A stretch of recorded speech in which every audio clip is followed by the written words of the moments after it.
Hello everyone, welcome back to our new blog. कशात सर्वजण मस्त मजेत ना? आय होप मस्त मजेत आनंदीच असाल.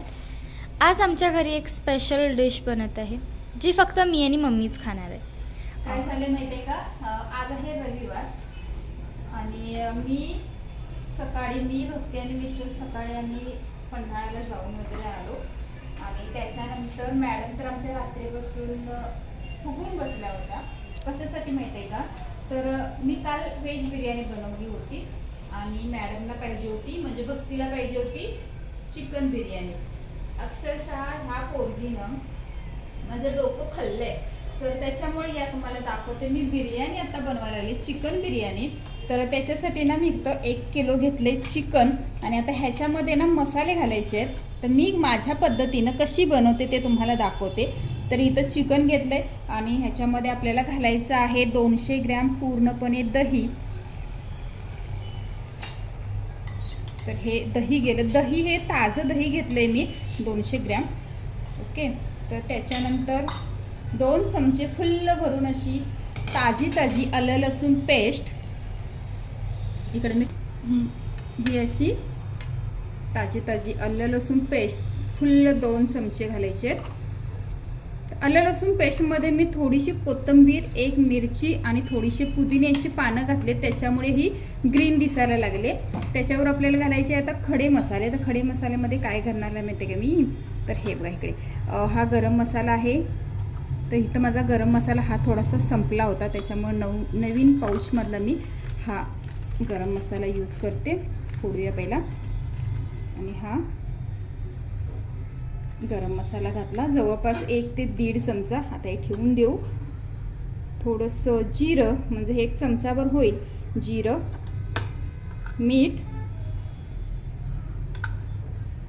1 चमचा फुल्ल भरून, थोडीशी हळद, 2 चमचे लाल तिखट.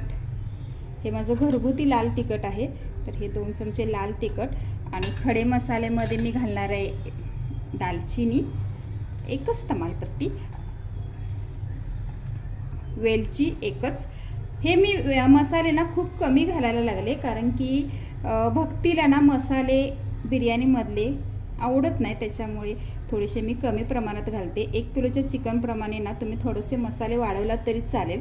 अर्धा लिंबू अशा पद्धतीने पिळून घेऊन अर्धा लिंबू घातला. आणि इथे मी रात्री बिर्याणी केली होती ना, तर त्याच्यातलाच मी थोडासा कांदा ना तळलेला ठेवून दिला होता, तर तो कांदा घालून घेते. थोडीशी कोथिंबीर आणि थोडीशी पुदिना. तर ह्याला ना आपण आता व्यवस्थित मिक्स करून घ्यायचं आहे आणि हे हातानंच मिक्स करून घेते छान असं. तर इथे ना मी हे सगळं चिकनला मॅरिनेट करायला ठेवलेलं आहे. आणि आता फायनल ना म्हणजे जेव्हा सगळं आपलं मसाले वगैरे चिकनला छान असं लावून वगैरे झालेले असेल, तेव्हा काय करायचं माहिती आहे का, तर इथे जे काल मी चिकनवरती काल कांदा वगैरे तळून हे बघा इथे हे ना काल कांदा आणि भाज्या वगैरे तळून व्हेज बिर्याणीचं तेल शिल्लक राहिलेलं, त्याच्यातलंच मी तेल वापरणार आहे ते आता. तर 1 फुल्ल चमचा भरून ना ह्याच्यावरती आपल्याला तेल घालायचं. आता हे ठेवून घेते बाजूला. तर इथे आता हे ना चिकन मी ठेवते बाजूला झाकून. हे ना आपण एक अर्धा तास, कमीत कमी अर्धा तास आणि जास्तीत जास्त आपल्याला 2 ते 2.5 तास चिकन असं मसाला लावून ठेवायचं आहे. ते त्याच्यापेक्षा जास्त ठेवू नका.